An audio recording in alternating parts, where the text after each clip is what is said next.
in partnership with folks such as California YIMBY, Tech Equity Collaborative, and the Silicon Valley Council of Nonprofits. And I want to thank you all for coming to our candidate forum for Council District 4. So thank you very much for everyone being here. In advance, I'd like to recognize one of our special guests, Councilmember Kansan Chu. Thank you for being here, Councilmember. Appreciate it. So we were going to go ahead and get started. This is a very important race. This has been part of a series of forums which the partnership has been working on, and we'd like to thank our partners. Aaron, who's been for the majority of these from California YIMBY, is here also, and thank you for all your work in helping put these together. Without further ado, let's go ahead and get started. Today's moderator will be Grace Hasse, staff writer for San Jose Inside. I want to thank her for taking time out of her day to come up. So Grace, if you don't mind coming up, and let's get this started. Thank you so much.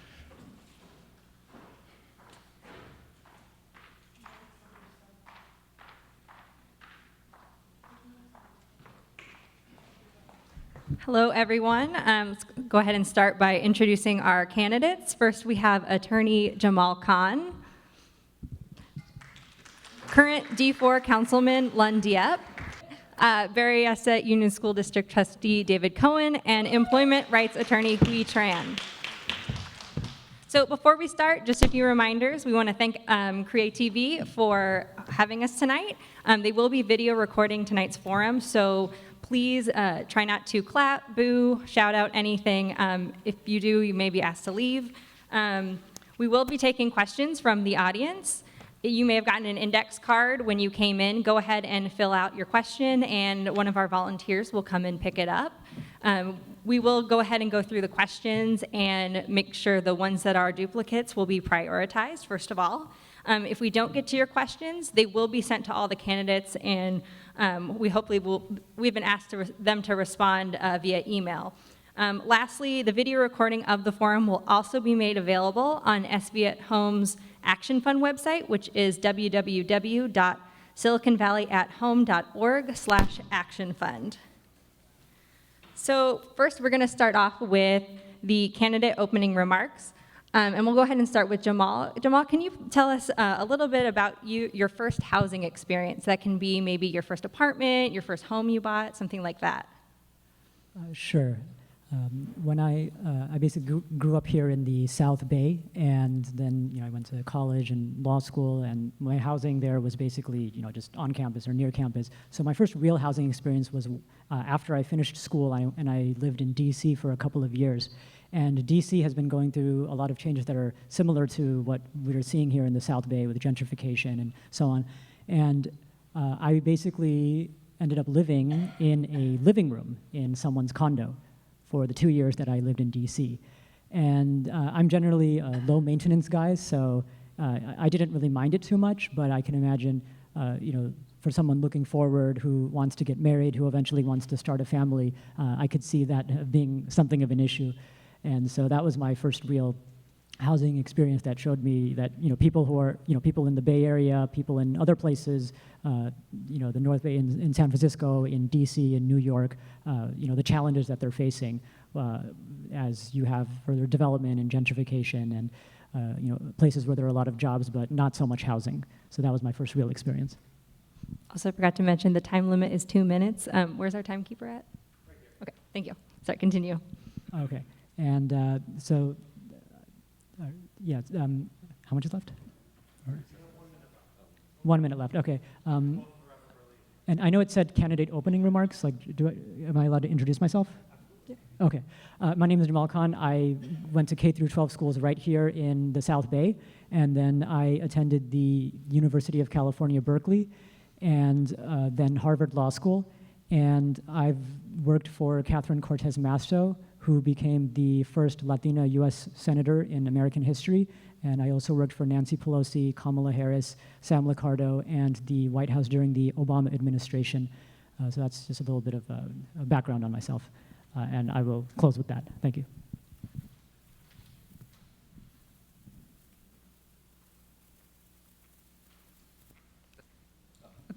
Hello, everyone. My name is Lan Diep. I'm the current San Jose City Council member representing this area.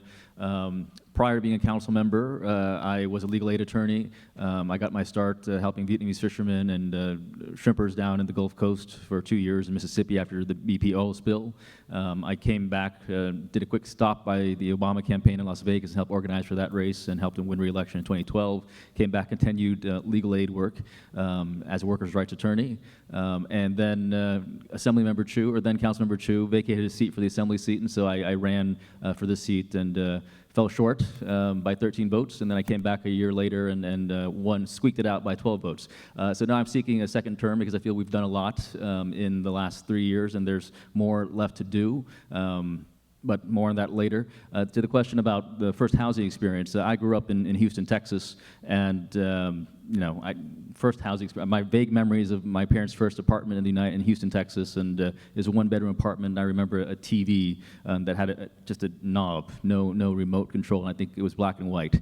But more formative experiences, my parents, or my mother, sponsored her family over from Vietnam, a brother, and then a sister, and then a brother, and then a sister, and we moved into a 3-bedroom house, and we basically all lived there. I think 4 or 5 families. I think 2 single uncles, 2 aunts with her husband, and my cousins, and so we just kind of crammed in there. My family had the master bedroom, my brother, my father, my mother, and myself, and people sleeping on the living room floor at night, rolling up sleeping bags in the daytime.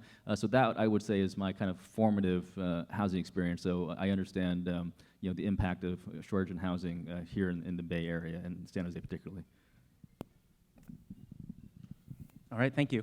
My name is David Cohen. I'm currently a member of the Berryessa School Board, and I'll talk a little bit about, from housing experience, my first housing experience in California. I've been lucky because of the timing of when I was moving from place to place. And that's the unfortunate truth, is that these days people aren't as lucky because the timing now is such that we're in a situation where there isn't enough housing. But when I came to California, I moved to come to University of California at Berkeley, and I forgot that summer to send in my housing deposit to the dorm I had expected to live in. And so a week before I was moving here, I got a note in the East Coast saying, you don't have a place to live.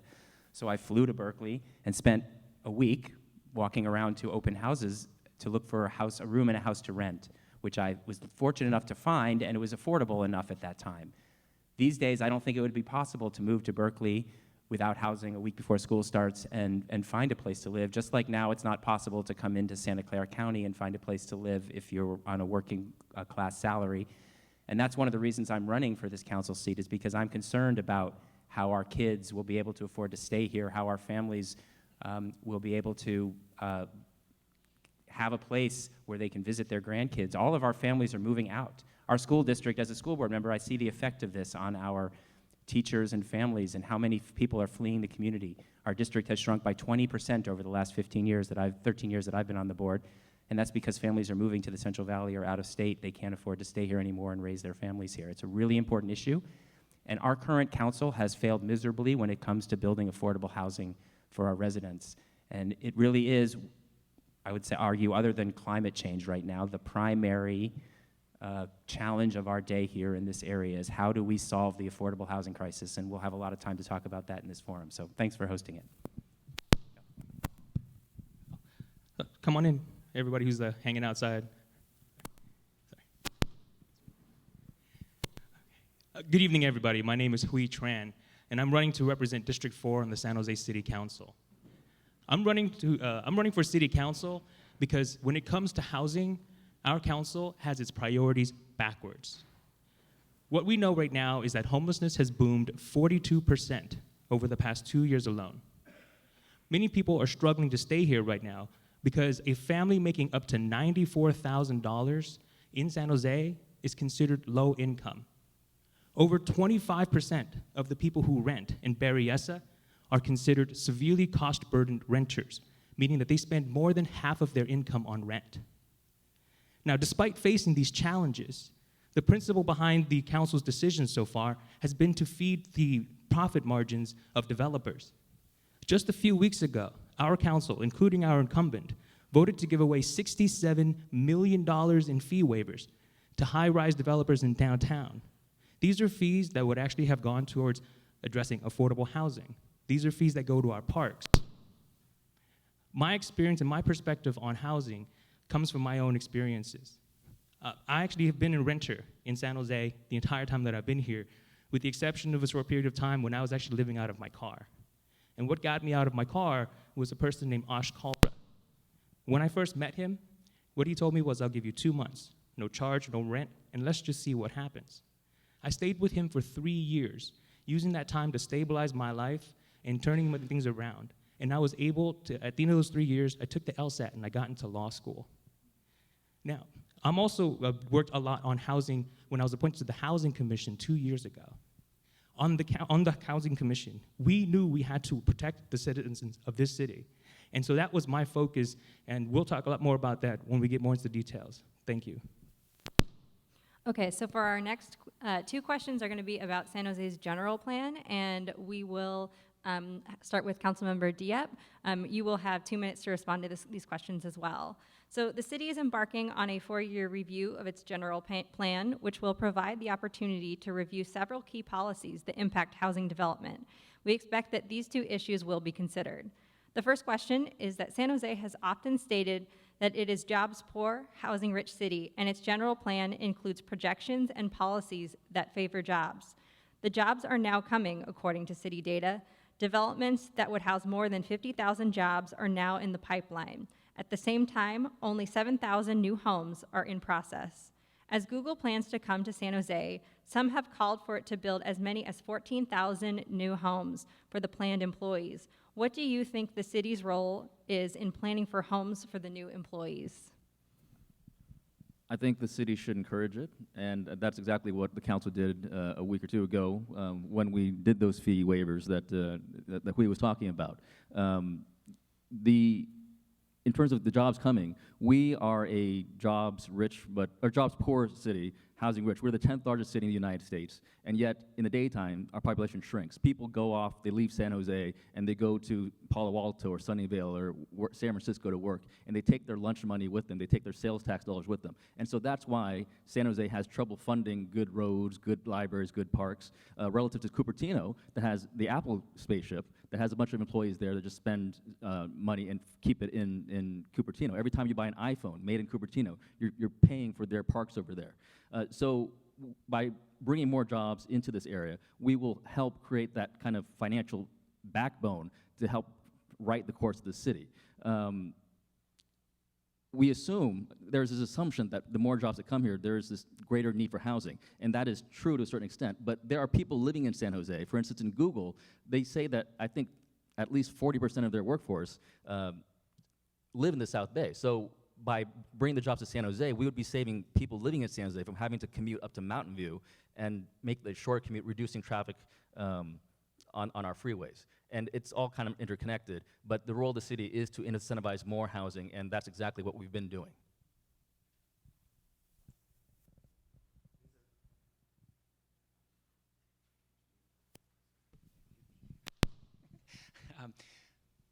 This is a really important discussion, and one where I differ very much with the current council member and the current majority on the council.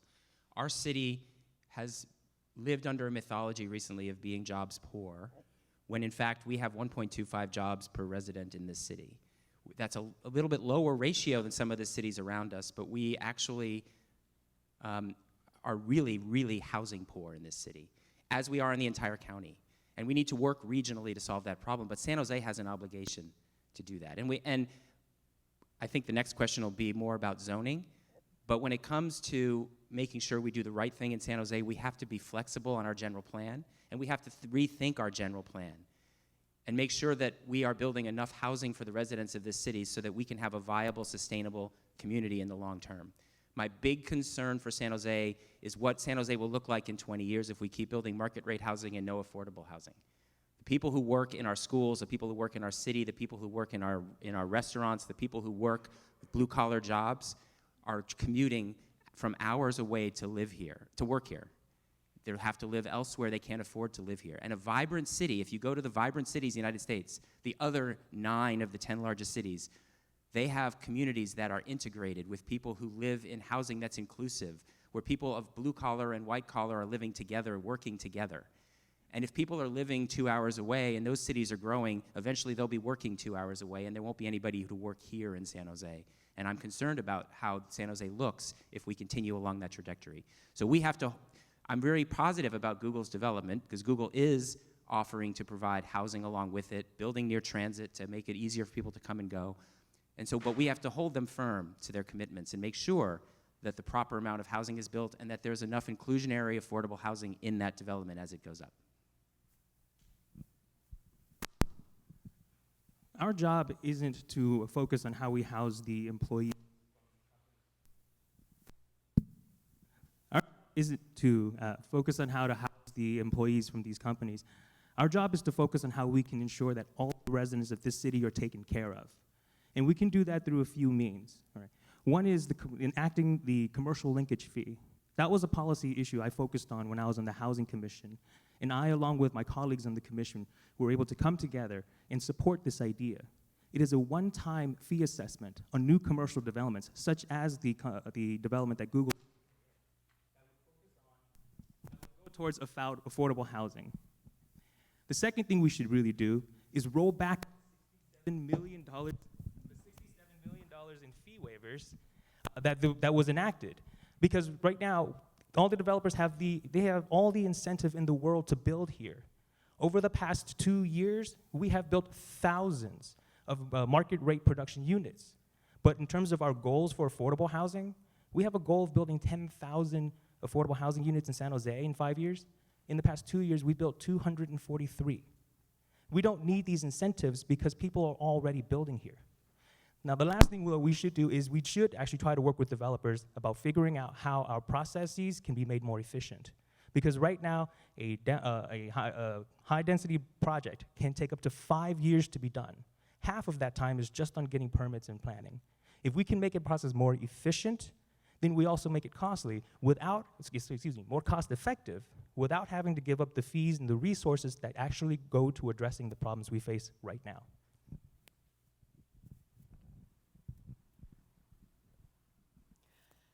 So one of the big issues in the Bay Area that has really affected San Jose is it has to do with the incentives of municipal officials. You have cities like Cupertino where so much of the zoning is for business and it's not residential, and that's naturally what they're going to want because with a bunch of businesses, they can take in a lot of tax revenue, but they don't have to expend as much in the form of paying for things like parks and schools and police and so on.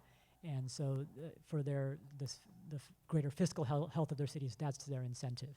And the only real way to make a change when it comes to that is at the state level, where the state can actually put in some requirements to make cities have a more balanced zoning within their boundaries. And there was a bill that was supposed to do that, but that bill didn't really go anywhere in the state legislature. And so San Jose is kind of on its own in terms of figuring out what to do. The Google plan, I think, is a positive development in terms of bringing jobs in. And I think what San Jose's role is to basically look at everything carefully and realize that a lot of issues are interrelated. One of the reasons why there's so much traffic going out of San Jose and into San Jose is because the housing is here, but the jobs are elsewhere in other cities. And so when Google comes here, even though there's not as much the housing that's going to be built is not going to be as much as the jobs that are created. There will be people who live in San Jose right now who will be able to work in those jobs in San Jose, like at Google and in other companies that are moving here. And so that can actually help reduce a lot of the traffic that's going on through the Bay Area. So it's about, it can help relieve the traffic problem as well as some of the housing issues. So it's like finding those synergies and working with those productively. Okay, so we're going to go on to our second question about San Jose's general plan, and for this one we'll start with David Cohen. The question is, the city's current zoning laws severely limit where housing can be built. Commercial zoning often excludes housing entirely, and 94% of residential land in San Jose is zoned exclusively for single homes. Do you support changing these zoning laws to allow more opportunities for housing development, and if so, how? Short answer is yes. But the longer answer is that we have far too often built in this dichotomy where that we have to have certain properties zoned and remain zoned a certain way in perpetuity because of this belief that we have to preserve land for jobs. We have a lot of properties that are built inadequately because of the old Silicon Valley approach to building job centers, which was 1 or 2 story buildings with large parking lots around them. And District 4 is a prime example of this along the North First Street corridor. We have a lot of wasted property that could be repurposed, and we need to think more creatively about how we use that property. We have to be willing to rezone that property for mixed use. We should be building properties that have commercial space on the first floor, that have other community benefit spaces built into them, and have housing, and have fewer large parking lots around them, and we can get a lot more bang for our buck on our property. If we build housing at a high enough density, it pays for itself with services, above 52 units per acre, as a matter of fact. So we should be thinking about building density in certain parts of the city where it makes sense. I am very happy that the city has put in policies to streamline the ability to build in-law units and other units on single-family home properties. That's going to be an important part of building affordable housing. And the state is now saying we can no longer zone properties for single-family homes only. So when things are built, we should be asking developers to build multiplexes and multiple units on a single site so that we can get more housing out of the space that we have. But there's a lot of opportunity if we don't buy into the idea that property that's now zoned for commercial has to remain commercial, and we think about how to use that space better for the residents of our city. Yes, I support rezoning the land that we have set aside. The future of San Jose is not single-family homes. It is density. 20 years ago, San Jose was 1 million people. Today, it is 1.1. We have to account for this growth unless we just want to continue with our suburban sprawl. But we have to be able to grow within our urban growth boundary because that's what the future of the city is going to look like. And that's 2 reasons for this. One is we have to preserve our open spaces. We can't keep building down south. We can't keep building out into the hills. Those spaces are useful for all of us. It also gives us a quality of life that we enjoy. We can enjoy the outdoors. We can preserve the environment that we have around us. The second issue is that we also have to build density around transit hubs because we can't, if we just keep building density or building out, we're going to worsen our congestion and worsen our traffic. Now, high density or density doesn't mean high density everywhere. Right? What it means is we focus on where we can be most effective, where we can utilize public transit to reduce the number of cars on the road. It means where we can do it to ensure that it's close to the cores and reduce our reliance on cars so we aren't worsening our traffic congestion issues, but we're still making efficient use of the land that we have. Now, specifically, we should open up North First Street. Keeping it 100% commercial right now is completely inefficient. On nights, on weekends, it is a dead zone out there. There's a lot of space that we can use and activate to build some sense of community along North First Street, especially for the folks who live out in River Oaks. We talk to people out there, and they always say, I want to get to know my neighbors, but I can't, because every 2 or 3 years, they move out. We're not giving people reasons to stay. We're not building communities out there, and that's what we need to invest in.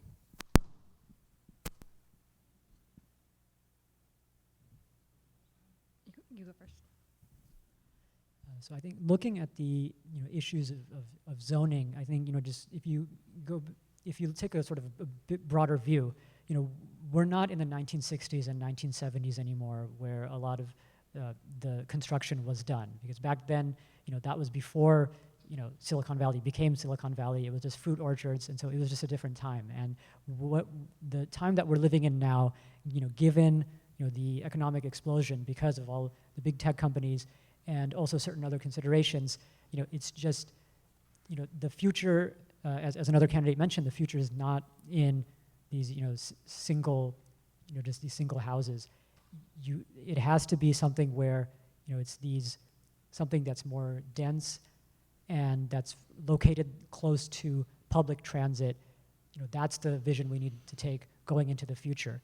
And it's not something to be apprehensive about, because when I lived in DC for 2 years, I never had a car. And I could go to some event that was work-related or something else, and afterwards I could just hop on the metro, and then I would be home. No car needed. And so it was not a drawback. In fact, it was, I think, quite beneficial to be able to have that kind of lifestyle and much more environmentally friendly. With that being said, I think even in the zones where there are still, single houses, there are other kinds of measures that can be taken, like accessory dwelling units, and as well as, the big issue that people worry about is, if you have more housing coming in, is that going to lead to worse traffic and congestion and things like that? And that's why you want a lot of new houses located close to public transit, as well as making it easier to get to public transit for people in those new developments, as well as people in single houses, closing that gap, that last mile, making it easy for people to reach the light rail or the bus stop or the BART, and so that they can, and finding ways to do that, whether it's through rideshare, whether it's through scooters, other kinds of creative solutions, that's the future of San Jose. And so I absolutely think that, I absolutely support changing zoning laws, as well as, Okay, let's start to taking wrap other it up. measures. Thanks. Thank you.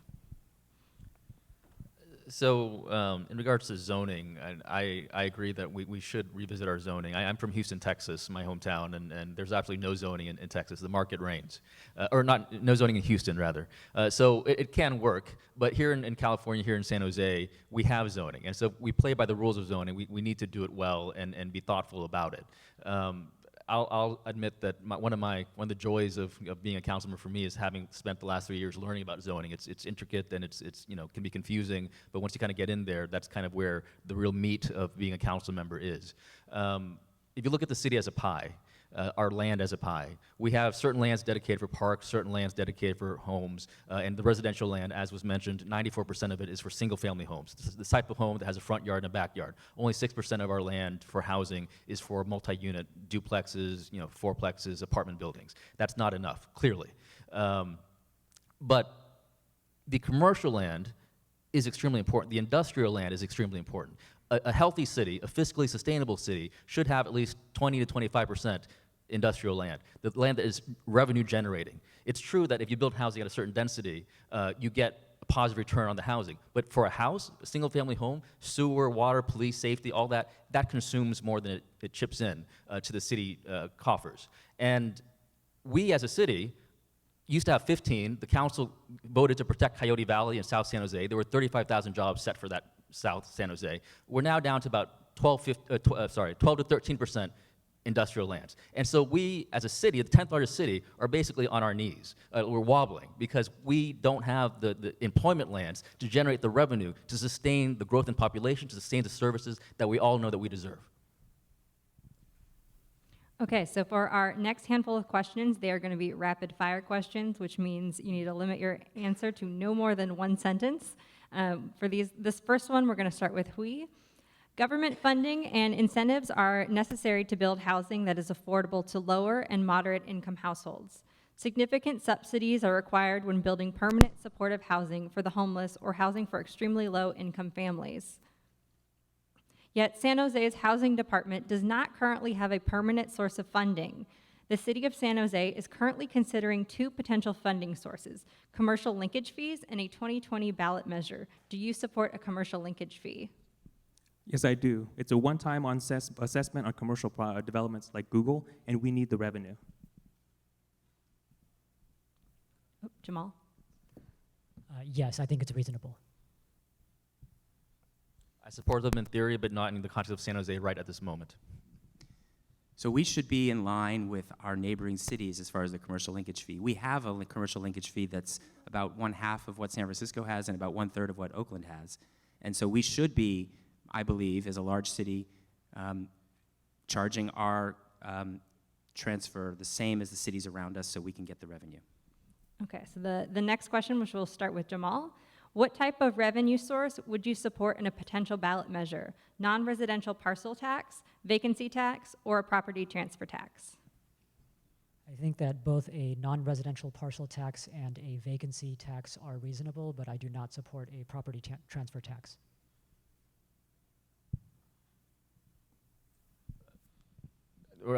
I would be open to considering a property transfer tax. We're going to look at one in the council shortly, depending on certain thresholds about when and what level of sale captures the tax. I do believe that the voters in San Jose are overtaxed. They told us that when they rejected Measure V, which was the housing measure that I supported last election cycle.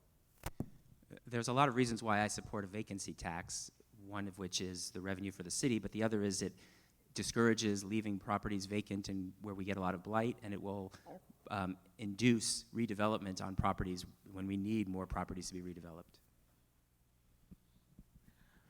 I don't support a non-residential property tax because I believe that Proposition 13 reform is going to be better for all of us. I'm open to studying the issue of vacancy because we don't actually know how much of an issue vacancy is right now. But we should be able to explore how we get those, if there are vacant units, we should be able to explore how we get those onto the market. And I do support a marginal increase in the property transfer tax because we need the revenue. Okay, the next one, we'll start with Councilmember Lan Diep. And again, limit your answers to one sentence. Do you support fee reductions for downtown high-rise residential development? I did, and I voted for it, and we'll get more housing because of it. The answer is I don't support it in the current way it was done. I think we have to talk about that holistically with all the other things that are needed to get development done. I do not support the fee reductions that were put in place by the city this past week. I don't support the fee exemption. As I stated before, the city has made thousands of market rate units under the system and under the fee structure the rules that we already had. Now we're just providing incentives to produce more market rate when that's not what we need. I think the mayor could have taken a stronger stand in the negotiations with the developers on behalf of the city. Okay, the next one, we'll start with David. Are you in favor of moving the mayoral election to the presidential election year? Democracies always do better when more people are participating, so I believe we should move mayoral elections to the presidential election year. Yes, I support shifting the mayoral election because we have a lot more turnout in presidential years, and the mayor's office is the one position in the entire city that actually has to represent every person in the city. If more people are voting, then the electorate is more representative of the whole population of the city, so yes, I support it. No, I don't support it because people should vote often and vote, every election cycle. And if we take the mayor's race to the presidential year, there's less of incentive to vote in an off-election year. There are no barriers, very few barriers for voting in California. We all should take responsibility for voting. Okay, our next one, we're going to start with Hui. What was the last book that you read? I took a pause on my casual reading, but the one I'm still trying to finish is Howard Zinn's People's History of the United States. Jamal? So the last book I read, which I'm still finishing, is Rising Star, which is a biography of Barack Obama that focuses on his years in Chicago. I just finished my most recent book this morning. It's a book called Stillness is the Key by Ryan Holiday. I read this year a book called Big Guns by former Congressman Steve Israel. It's sort of a novelized story about the influence of NRA and local and federal policy making. Okay, we'll start with Jamal for this one. What was the last transit trip that you took? I took the light rail to the San Jose Convention Center to attend Silicon Valley Comic-Con, and it was a blast.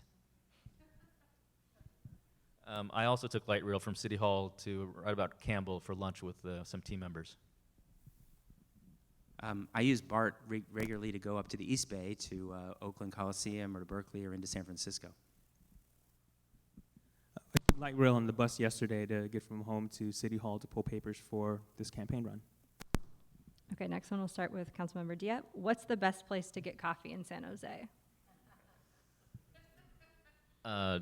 I like, I think it's Voyager Coffee down in St. Pedro Square. I take a lot of meetings down there. I like academic coffee downtown, but in District 4, I like to support our small businesses. There's a place called Grind up on Lundy that makes a great Vietnamese iced coffee. Focusing on District 4 too, I actually love Hole in the Walls. So there's a little place called the Jelly Donut on Cropley.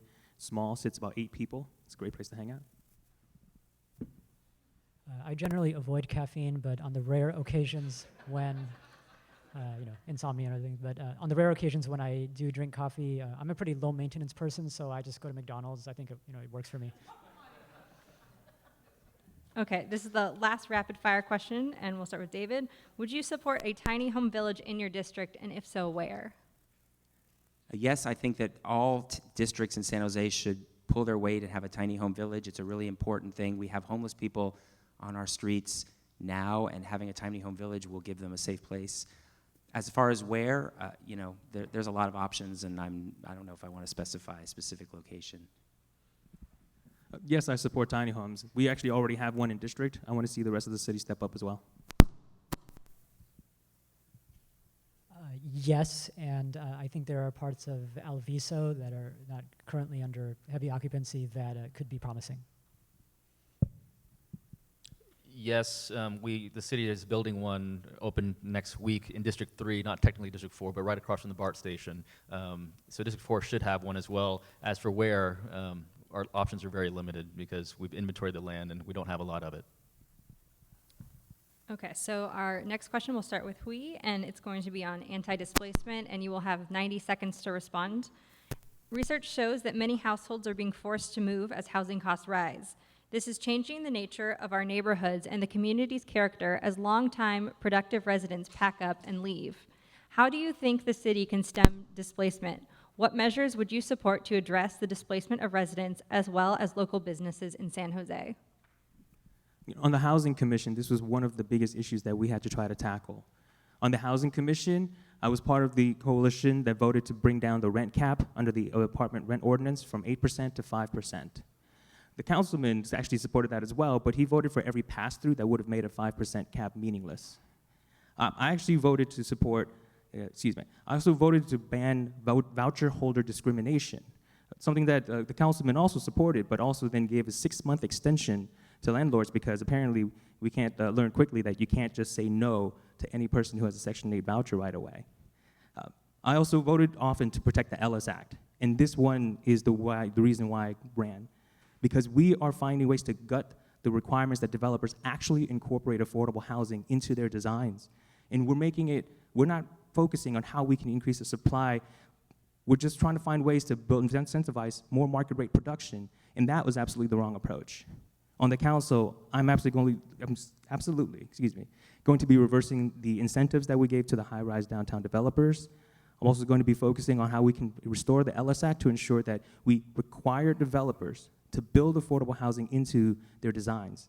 We already have all the incentive in the world to build market rate. We need more affordable housing. Jamal? So I think looking at this issue, one thing I think that should be mentioned and kept in mind is the new state law, the rent cap law. So what this does is it prevents, it limits rent increases to 5% plus interest with an overall maximum cap of 10%. And it also implements just cause eviction. This is something where the landlord, before the landlord can do an eviction, they have to show just cause. And this is because it's been found that a big reason why evictions happen is after tenants are complaining about shabby conditions in the unit. And so this is designed to protect tenants. And this law also applies to buildings that are 15 years old or older. And I think that what the city can do is to do more to protect tenants is to perhaps tighten that rent cap so that it's perhaps 3% plus interest plus inflation or 2% plus inflation in order to give more protection, but at the same time not lead to a reduction of incentives for landlords to maintain the property. And also when it comes to the just cause evictions, the state law says 1 year. Hopefully that can be shortened to 6 months. And so it's like building off of what the state law did and continuing to add protections for tenants. I think for displacement, we need to really work with the private landowners and developers to see what their projects are and what they can do to help the people who are potentially losing their homes. Last week when we voted at this council, we pushed for this, and that's part of the rules now. Under the Ellis Act, or when someone is displaced, they have the option, and we're incentivizing them to, let people who are being displaced live in a off-site property that they own for the same rent, or to give them the right of return onto the new property for the exact same rent as they were paying before. The alternative, which they don't have to do, is to pay a fee, but that is higher, so it disincentivizes that. The reality is, contrary to what my comrades over here are saying, we as a city don't have like a sickle and a hammer to kind of force people to do stuff. We really rely on the private market to invest, build, or not build. And we can say, we want you to build affordable housing, we want you to build on-street commercial, we want this, we want this, we want this. And they can just say, fine, I'm going to build in Portland, Oregon. I'm going to take my money and build in Austin, Texas. We are in a global economy, and San Jose is fighting and competing not just with Santa Clara, with San Francisco, we're competing with San Diego, Tokyo, for all this foreign investment. So what's going to make San Jose pencil out? What's going to make San Jose viable for that investment? We need to pay attention to that. So several things have been mentioned already. We need to protect rent control, and I'm glad that the state now has a limit on how much we can raise rents per year. Unfortunately, the state is having to force local jurisdictions to do the right thing for our renters. We need to protect the Ellis Act. But we also need to partner with agencies that provide grants to people who are in danger of being displaced. We have agencies out there now providing resources to people who are in danger of becoming homeless, for example. They're 95% successful with just small grants to people to help them get through difficult times. And we need to do more as a city to invest in programs like that, to provide people with resources that they need when they're in trouble, to make sure that we are keeping people here in their homes. We also need to, a real important point that I think I've made before is just that we need to have, I don't know if maybe I didn't say this tonight, but we need to have, make sure that when we're building new housing, that we're protecting people who are there now if they're being displaced, that they're guaranteed the place in the short term during the work, and that they're guaranteed a place in what's built where they were living. And that's a really important piece to make sure that people aren't displaced when properties are repurposed. We want to encourage more density, therefore, but we have to protect the people who are in those properties now. Okay, the next question will start with Jamal, and you'll have 1 minute to respond. Building housing is hard. One of the most challenging issues that face developers is neighborhood opposition. How would you respond to neighbors who express concerns about new development in your district?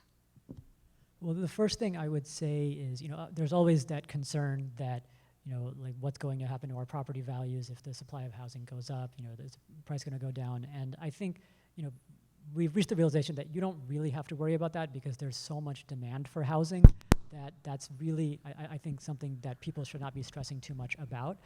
In addition, I would say can actually benefit, homeowners can benefit when it comes to these like accessory dwelling units. There have been steps for the city to work with certain nonprofits where they can to cut down on the red tape for them to add those. You can get a base unit for as little as $200,000, and it won't necessarily trigger a full reassessment of property for property taxes and things like that. And so that's a way in which homeowners can actually benefit and make a little extra income from that. So it can actually help you. Oh, the question is, how would you respond to neighbors who express concerns about new development in your district? I feel that we need to listen to them. About 2 years ago, some of you might have been at this meeting I held jointly with Supervisor Dave Cortese about housing writ large. A number of community members who were angry about our attempt to build a tiny home village on the Noble site near Noble Library came with signs, and they were upset, and that's all they wanted to talk about. Supervisor Cortese was frustrated, and he left, and I was there, and I dealt with the crowd, and we kept on holding the meeting. And as I left that meeting, there was a human tunnel holding signs, no tiny homes in residential areas, signs against me. And I sat there with the crowd, and I talked to each and every one of them until eventually they left, and it was only me and my staff remaining. I'm not going to run away from these discussions. I'm happy to have them because I think they're enriching for all involved. So the important thing is to remind people about the challenges that we face as a community. And when I talk to people when I'm out walking in the neighborhoods, and people ask this question about density, and they're worried about density near their homes, I remind them that their children can't afford to stay here, and they're moving out of the area, that their grandkids are going to be growing up far away, and they're going to have to either travel a lot or move themselves to be near their families. People are understanding now, and I think we can continue to have that conversation with people to remind them of the benefits to our overall community, and we have to just continue to have that conversation. But it is true, we have to listen, and one of the effects of that is not necessarily to listen and say, well, as a result of your concerns, we won't build, but let's figure out how to mitigate your concerns. Let's figure out what we can add to these developments that give some additional benefit to you and your community as we build these things. Are we going to put in, for example, near the BART station and where we're building more density, a shopping center and bank and gas station that will help the community as a whole, as in addition to building the housing and the high rises that we're building? I think if we build, if we work to mitigate the neighbors' concerns, that they can come along in those projects. Conversations like this can be quite difficult. And the way we have to address it is to be open-minded, and we absolutely have to listen. I mean, sometimes off-the-cuff remarks happen in these meetings, and it can make it very hard because people shut down. I mean, an example can be just what happened right now. It's a reference to the whole sickle and hammer thing. I mean, that is an incredibly triggering kind of comparison, especially for the kind of conversations that we're having today and what we see in our political discourse today. I definitely want to make sure that when we sit down and we talk to neighbors, we address their concerns. And the two issues we always hear about when we talk about new developments is how are we going to handle traffic, and are we going to invite more homelessness? We have to listen and engage our solutions in ways that actually pulls the neighborhoods and the residents in and says, what you're afraid of, we will account for. What you're concerned about, we will address. Because truth of the matter is, if people are afraid or if they want to see ways that we can address homelessness, well, the way to not deal with it is to not deal with it. Okay, our next question will start with Councilmember Diep. The North San Jose plan envisions 32,000 new homes, 20% of which are affordable, alongside the significant number of jobs uses. To date, 8,000 homes have been built, but only 4% of the homes are affordable. No homes have been built in the past 10 years due to city policy. Do you support opening up the next phase of development, and how would you ensure that future phases include housing for all residents, not just those who can afford luxury rents? Sure, so I do. We're talking at council right now about changing the North San Jose plan to access the additional phase, 8,000 housing units up in North San Jose. Different than the rest of the city where we have a 15% inclusionary housing requirement. In North San Jose, we specifically have a 20% requirement. And I would support that going forward to maintain that 20% in the second phase. I have been, and we're even trying to push for 25% down the Deardown area, station area, where the Google site will be. That's unrelated, but North San Jose should stay with the 20% to make sure that people have access to live there.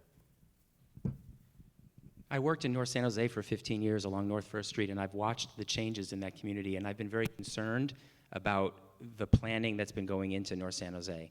And I think this is one of the great failings of the current council, is how they've let the North San Jose develop. We need a community in North San Jose and not just give lip service to transit-oriented development.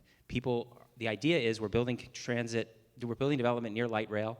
People can get on light rail and go to work and come home, but then they have to get in their car to go shopping. They have to get in their car to go to a library. They have to get in their car to go to a community center. We're not building a community there. We're building housing. And we're not even building affordable housing. We're building one type of housing for one type of worker without a real place there. And we're moving on to phase 2 without addressing the issues that we let fall apart, that we let pass in phase 1.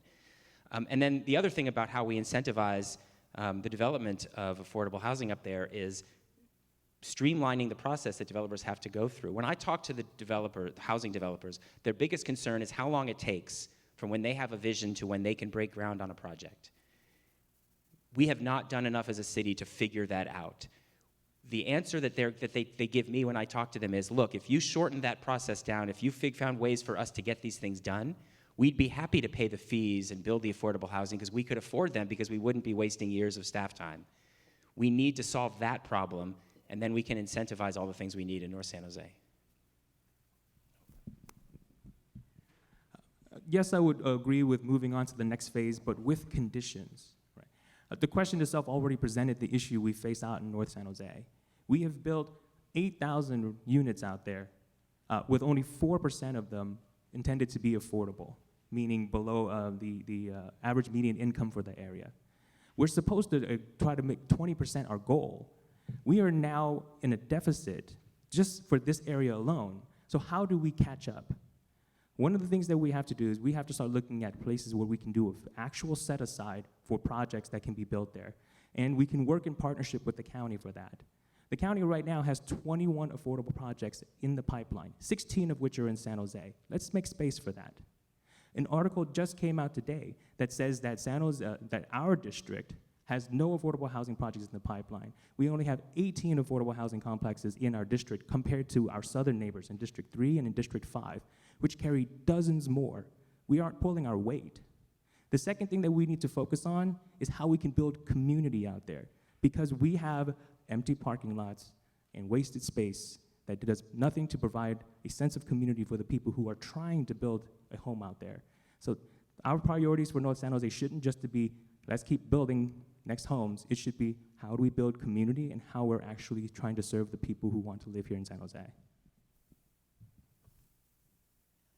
think looking at this issue, one thing that comes to mind is what the city council did recently with regard to certain requirements. There was the Ellis Act, which said partly that if affordable housing is torn down, then in the new units that are built, a certain proportion of those have to be affordable housing. And then there was also the inclusionary housing ordinance, which says that when developers build new units, then a certain percentage of those units have to be affordable housing, or they have to pay an in lieu fee to the city so that the city can build its own affordable housing with those funds. And the city council relaxed both of those ordinances and requirements, which is basically going to lead to a further reduction in the pace of building of affordable housing. And so I think it takes we need to take a close look at what's this bottleneck. And I know there are a lot of issues with when it comes to affordable housing. It's over $100,000 more to build an affordable housing unit than a market rate unit, and that has to do with certain kinds of requirements and other kinds of things. And so I think one approach is to take a closer look at how at those requirements, maybe see if there are ways to relax them, or at least temporarily, or perhaps give waivers on a per unit basis, because we need more affordable housing units, and we need to do what it takes to get them. Okay, the next question is about the Berryessa BART Urban Village, and we'll start with David. You have 90 seconds to respond. Berryessa BART is a critical opportunity in District 4 to realize a regionally significant jobs and housing hub. Urban villages are intended to create opportunities for all members of the San Jose community, and as a result have a goal that 25% of all housing be affordable to lower income households. This requires that the urban villages also include standalone 100% affordable housing as well as inclusionary units built on site. It is estimated that the urban village will house 22,000 new jobs and 4,800 new homes. Where will all the other workers live, and what's your plan to prevent displacement? What will you do to ensure that VTA and other private property owners that own the land prioritize the construction of housing? Yeah, I've looked at the plans for the Berryessa Urban Village, and we definitely need to push as a city for more housing as part of that, higher density, higher building heights. And we need to figure out ways, again, to streamline the permitting process and reduce permitting fees and things that are not necessarily related to the building of affordable housing, but will help the developers feel like they can afford to build more density on that site. It is a really important vision, though, to have job centers and housing by the BART station, and we should be very excited about what we're about to embark on. One really important thing is making sure that all of our urban villages, whether it be the urban village at BART or what's being built along North First Street, is mixed-use property, commercial, public spaces like community centers, libraries, even preschool spaces for children, and housing all together. Because in order for it to be a true urban village, people need to be able to come home and have their families there, have their activities there, and not have to drive somewhere else for those activities. It's a really important part of having a vibrant urban village. And then the other thing, just as part of the overall vision, again, is inclusionary housing is vital to a healthy society, as I said at the beginning. If people can't, of all socioeconomic backgrounds, can't afford to live there, it's not a true urban village either, because certain people will have to be commuting into that village to make it work. So we have to make sure and be very firm about that 25% affordable housing component.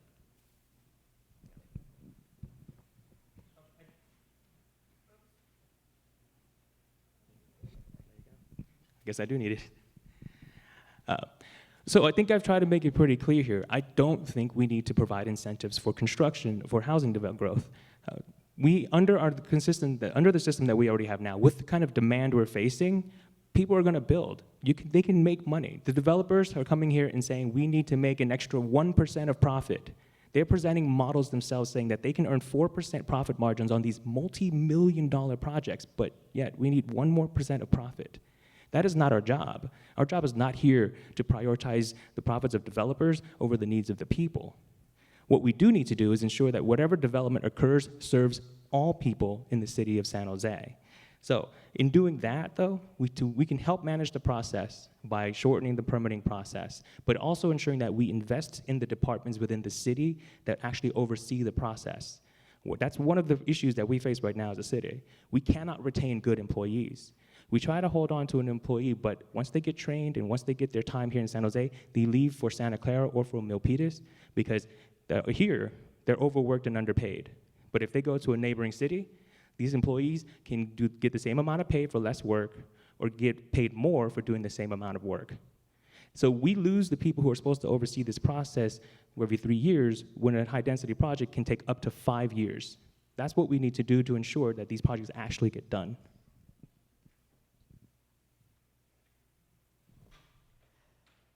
So I think when you look at the fact that there will be 22,000 new jobs, but just 48,000 new homes, and so the question is, where are the other workers going to live, and how do we prevent displacement? Well, looking at this again, we have a situation in San Jose, given some of the stuff I talked about, where so many people live here, but they work somewhere else. They have to commute. They have to go to Sunnyvale or Mountain View or Cupertino, or even to San Francisco or Oakland or Berkeley.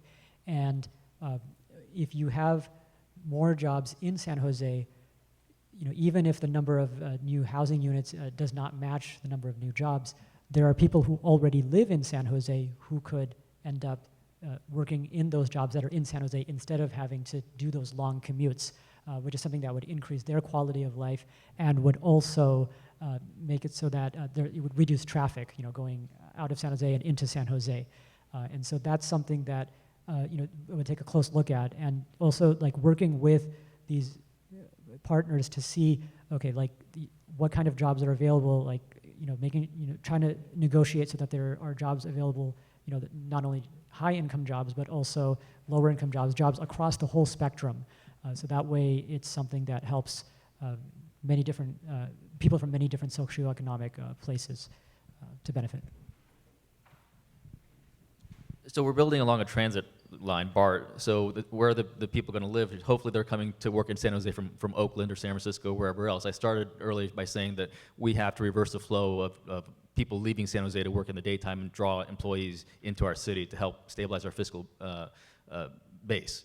Now, as for the question of how do we incentivize housing to be built in the urban village, I don't think we do, because if we let the developers build housing, they will build it. The problem is they're only going to be building wood construction, 3-4 story type housing, and that's not what we need. We've all said up here that we need density. So what is density? Density is taller. Density is steel. Density is 6, 7, 8, 9, 10 stories high. That's what we need. If we let them build, they're going to build just like they build along Berryessa. You see those townhomes, the KB townhomes for sale right now. That's what they're going to build. We don't need to incentivize any of that. If we want them to build taller, we need to lower those fees and do the things that we've done in the council to incentivize that. But again, this is all tied to the market. They are making some profit, 4%, they need 5%, because if an investor can get 9%, 10% investing somewhere else, they're going to do that. And so we need to get it so we're competitive, and that's what we've been trying to do. I don't care about developer profits. I care about building more homes, and what I've been fighting for is for projects to pencil out for developers to say, okay, I'll put a shovel in the ground. I have spent the last 3 years trying to get shovels in the ground, and that's what I'm going to keep doing. Okay, the last question, we'll start with Hui. What is the first action you would take as a council member to respond to the housing crisis? The first two things that I want to do is make sure that we roll back these fee waivers, because the revenue that comes off of these projects is what we actually need to address affordable housing. Second thing I want to make sure to do is that we enact the commercial linkage fees, because we know these companies such as Google are going to be coming down, and they're going to be opening up and taking the land to develop their offices. We need to use that opportunity as well to draw more revenue and to address the crisis that we're facing. Jamal? Oh, and you have 30 seconds to respond. And so the very first thing that I would do as a council member would be to, like, in coordination with the other council members, to meet with the big three tech companies, Apple, Google, and Facebook. As many of you know, Apple pledged $2.5 billion. Google pledged $1 billion. Facebook pledged $1 billion. So it would be working with them and finding out how to integrate those dollars into the existing plans of the city, so that it's like the most efficient and most effective outcome to help those who need affordable housing. So what I would do is really push for land use reforms right now to align our general plan with our actual zoning. Right now we have a general plan in San Jose that says you can build housing here, you can build commercial here, you can build parks here, but then if you buy that parcel and you intend to build what the general plan says you can build, the actual zoning says something different. And you have to go to the city and say, hey, can we get a rezoning? And there's this whole process. It adds to the time, it adds to the cost of actually doing it. There should be clarity what the general plan says should hold, because that is our idealized version of San Jose that we decided upon as a city. So the first thing I would do is try to put together a task force to understand how we streamline the process by which developers can get their projects off the ground. I think that's the #1 impediment right now to developers wanting to invest in our city, is how long the process takes. And we need to figure out why that is and what we can do to solve that. And I know a lot of people running for council over the years have said they're going to solve this problem, but I believe it's solvable if we work together and we study it a little bit more and we figure out the best way to reward developers who do good work in San Jose with a streamlined process. Okay, now we have a few questions from audience members. We'll start with Jamal. What would you do about the rise of homelessness in San Jose? Do you have any specific programs in mind? Sure. So, is it 1 minute? Okay. So, we have a report on homelessness that the city released recently, which showed that about 1/3 of the homeless have a substance use disorder. A little bit more, 40% have had some kind of psychiatric disorder. So there's, that's something that I would work closely with the county, which provides all the sort of health services, to see what kind of help they can get. But a bigger issue is, over 80% of the homeless in the city or in Santa Clara County, they were previously living in Santa Clara County. So we can't, a lot of people say, oh, why can't they go back to where they came from?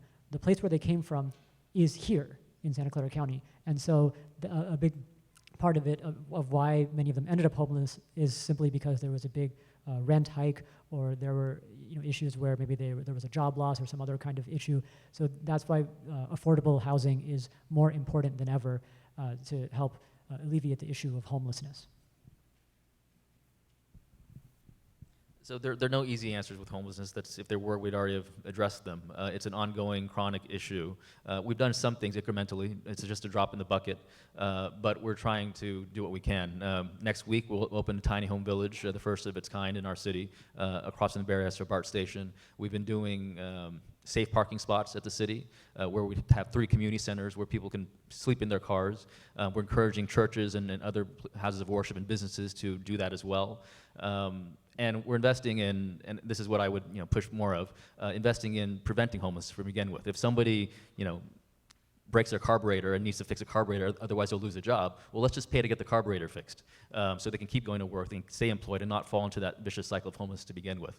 But yes, we have a rise in homelessness, and we're doing what we can. We need to do much more. And that last comment is an important one, that there is an organization, Destination Home and others, who are providing grants to people who are in danger of becoming homeless. The city does provide resources to them, and we need to provide more. It's really important to stop the growth of homelessness. Number 2, A huge failing of the current city council is that after this many years of talking about transitional housing locations, there's only 2 being built. There were supposed to be 10. We have to push for those 10. People need a place to go to get back on their feet in order to be able to be clean and ready to find work. The city also needs to invest in job training programs and opportunities to put people to work that are on the streets so that they get back on their feet as well and have some resources so that they can find places to live. And fourth and finally, kind of similar to a focus of mine as a school board member, is to invest in social and emotional services for people on the streets. We need social workers and counselors walking in the places where homeless are, screening them, finding out what they need, and then tailoring the services that we offer to those various needs, whether it be substance abuse, mental health, or transitional housing. We have to address homelessness from 2 fronts. One is to stop the bleeding, and then 2 is to serve the people who are already on the streets. So there is already a program we have in San Jose. It's the Homeless Prevention Program. It is 95% successful and has kept 900 families in their homes. That's the kind of programming that we need to expand on because we know it works. And that's why we also need additional revenue so we can direct it towards programs like these that are successful. The second thing we need to do is focus on how we can serve the people who are already out there in the streets. And this is important for me because I have lived that experience. Homelessness has numerous different causes. But I'll tell you what, whatever caused your homelessness is only going to get worse if you're on the streets and there's no support.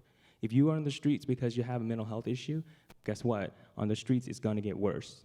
If you are in the streets because of an addiction, well, it's going to get worse without shelter.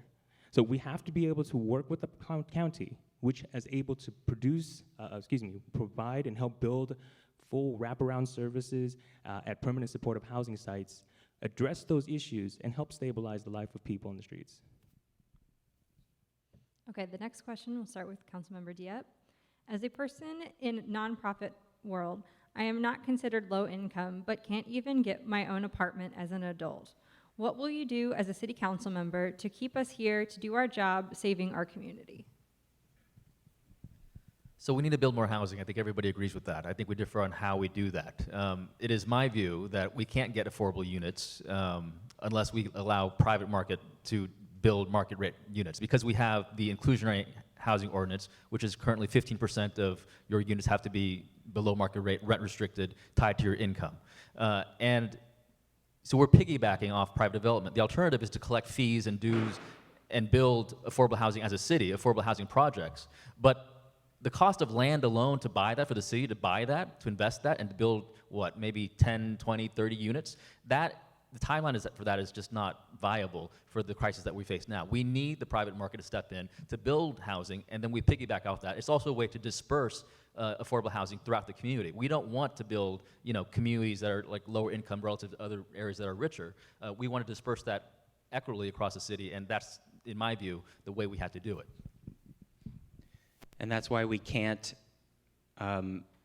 give in when we're on the inclusionary housing requirements that the city has in its ordinances, because collecting in lieu fees doesn't get things built. It's way too expensive to get them built, and the city can't do it on their own. But one way the city can invest that money is to partner with organizations like school districts and other organizations that need to build housing for their staffs, for teachers and others. And we find teacher housing to be a big problem in this area as just one example. And school districts can work with the city to find locations and funding and grants that are available from the state to help facilitate these kinds of programs, these kinds of facilities for people who work at what we consider to be below market rate, which, as was pointed out before, is actually a very high number in San Jose. So it's really important that the city be a partner with agencies and be willing to step up with some resources to help get these things done, and even some loan assistance for people who need to get a down payment in order to get into a home. So I mentioned earlier that single-family homes is not the future of San Jose. But that doesn't necessarily mean that every place that we grow and develop has to be high density. One of the areas that we really should focus on developing is our mid-density neighborhoods. Right? That means instead of a single-family home, let's see where we can open up a duplex or a fourplex. If we're next to a transit corridor, then we absolutely need to focus on that density. But as we go out, we can find ways to convert the land that we have into something that is more space efficient and can serve more people. That's the one way where we can increase our supply and increase the options that are available for people who are professionals, but also are being priced out of the city. Yes, I think looking at this issue, someone who, works for a nonprofit and then they have to live at home instead of being able to eventually get their own home. This is something that I can relate to because right now I'm still living with my parents, millennial. And so, that's something I know that, and I know a lot of people are faced with that same situation.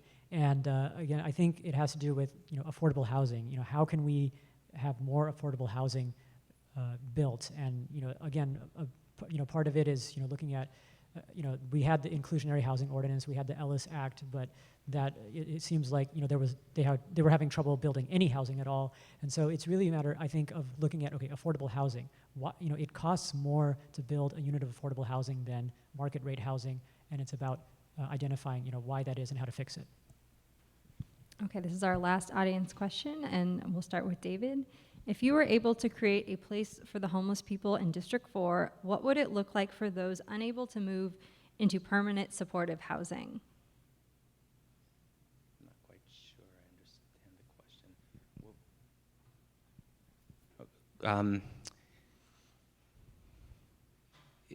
Can you read it one more time? I'm sorry. Yeah, no problem. If you were able to create a place for the homeless people in District 4, Place. what would it look like for those unable to move into permanent supportive housing?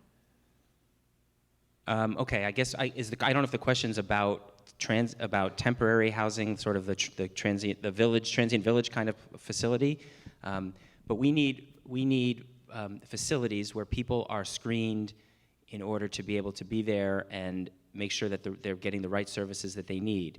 There are certain people who need to get back on their feet and a leg up in order to get themselves back in the workforce so that they can afford to find a place to live, and we need to provide services for them.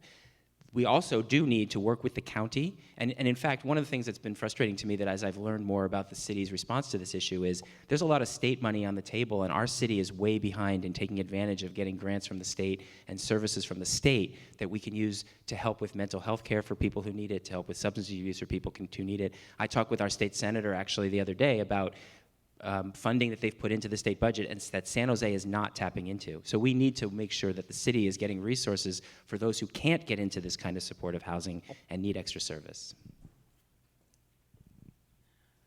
This is a very interesting question, right? I mean, we're talking about how we can create space for folks who can't afford to live in a permanent home and how we envision that. The space that we create for folks who are struggling needs to be able to address the needs that they have to just try to survive. So it means things like ensuring a secure site, a place where people can rest for the time that they have and not have to worry about in the middle of the night they can be attacked or assaulted.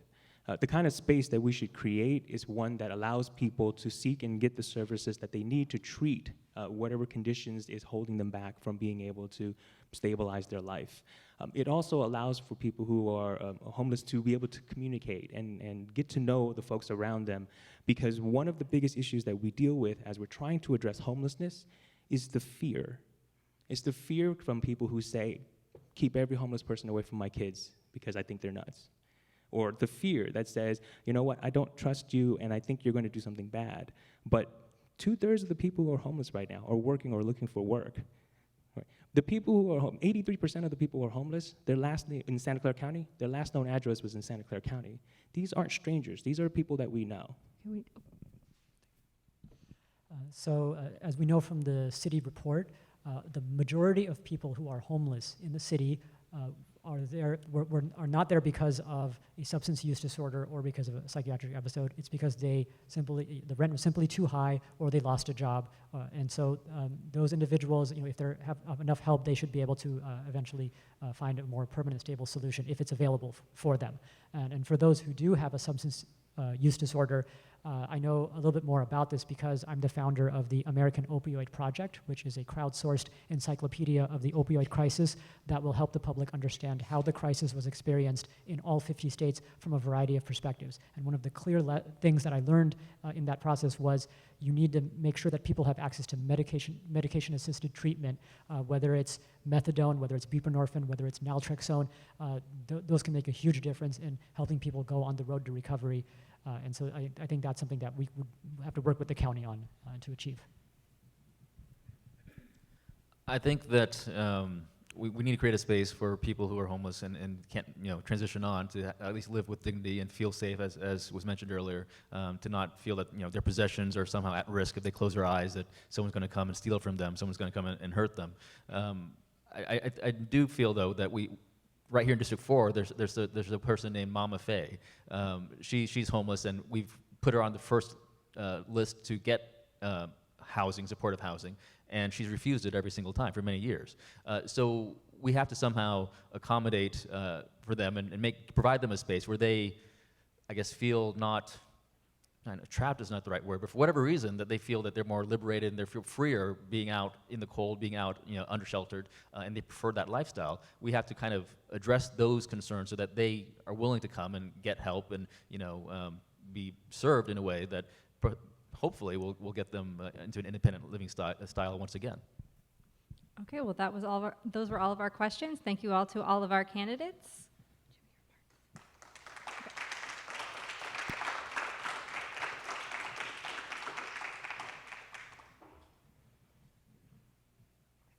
Sorry, we're actually going to have closing statements. Each candidate gets 1 minute, so we'll start with Hui then. I want to thank Silicon Valley at Home for hosting this forum, because there's no doubt that housing is the #1 crisis we have to address as a city. Now, affordable housing is the top issue, and we see the people who are struggling. It is the janitors, the cooks, the service workers, the care workers, the people who make this city run. And yet the philosophy that has been pursued by our council right now is trickle-down economics. If we cater to the people who can afford the luxury apartments and condos, they'll move into those units, and then eventually the rest of us will be able to enjoy whatever they leave behind. That has not worked for us. We can see it in the numbers alone. We have met every benchmark for our market rate production, but we are failing miserably on producing affordable housing. And yet we want to continue to incentivize more. That makes no sense. What we need to do is we need to prioritize the needs of the people in this city, and we need to stop putting profits before people. Thank you. I know one big thing in the news recently has been sort of like the pledges by the big tech companies, where Apple gave $2.5 billion and Google and Facebook gave $1 billion apiece. And I think one thing to keep in mind, obviously that's a nice chunk of change, $4.5 billion, and that can be very helpful. But at the same time, these tech companies are, giving this money to help alleviate a problem that they are largely responsible for, right? And so I think that's something to keep in mind, that and they themselves are also facing a lot of pressure. I know, like Mark Zuckerberg gave a speech recently where he said any further expansion of Facebook is going to happen elsewhere, because where it is right now is just not sustainable. So they know that it's a problem. It's a problem for them just as much as it's a problem for us. And so again, it's about working with them and other stakeholders and making sure that the people in charge in this city do what's in the best interests of the voters in this city and prioritize that while balancing all the different stakeholders. Thank you for attending tonight, for spending an evening, a few hours of your time with us today. I think in the course of this discussion, you've seen some differences, and really there's more complexity to these issues in regards to housing, getting housing built, than we had time for through 1 minute, 90-second responses. But I think one thing we can look at in terms of contrast is, yes, we see homelessness, we see a lack of housing, but also look to the sky. How many cranes do we have downtown? What's being built? What type of housing is being built right now? That's the sort of stuff that can continue to be built. And is that the sort of housing that we need in San Jose right now? The kind of KB townhomes that you see across from Berryessa BART station. Is that what we need more of? Because that's what's viable right now. If we're talking about density, if we're talking about high rises, we're talking about moving a lot of people into downtown so the streets are vibrant and we have communities that are walkable and efficient, we need to figure out, do we believe in private property rights? Do we cooperate with the landowners, or do we set standards and say, only come to San Jose if you can check all these boxes? And do we recognize that people or developers, investors have choices, and those choices may not lead them to invest in San Jose? So we need to do what we can to attract that investment so we can get shovels in the ground and provide the housing for everybody in our city. Thanks to Silicon Valley at Home for this great forum, and thank you for Grace for moderating. I moved into this district over 20 years ago, and I lived and worked in this district, and I fell in love with San Jose, and I fell in love with District 4. And as somebody who loves the community, it's important for me to give back to the community and try to make it better. That's why I've served as a library commissioner, volunteer, school board member for those 20 years that I've been here in the community. And I've worked with the community with an open door policy to cooperate with teachers and parents and families to understand their needs. As a parent in this district, I'm concerned about the future that our children have, their ability to be able to live here and raise their own families here. As a school board member, I see the effect of the lack of affordable housing on our teachers and families. It's causing our school district to lose students and shrink. We can do better. We need a council who understands these issues and understands the needs of the families of our district. And that's why I'm running for city council, and I hope to have your support. Thank you. Okay, well, thank you to everyone for coming tonight.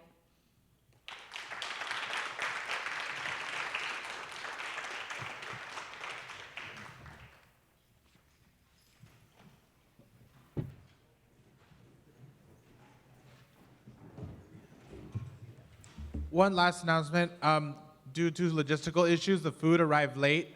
So please help yourself. To my left-hand side, we have food. We have egg rolls. We have chow mein, some beverages. Help yourself. Take something to go. Hang out if you like with us for the remainder of the time we have the room. But please help yourself. Thank you so much.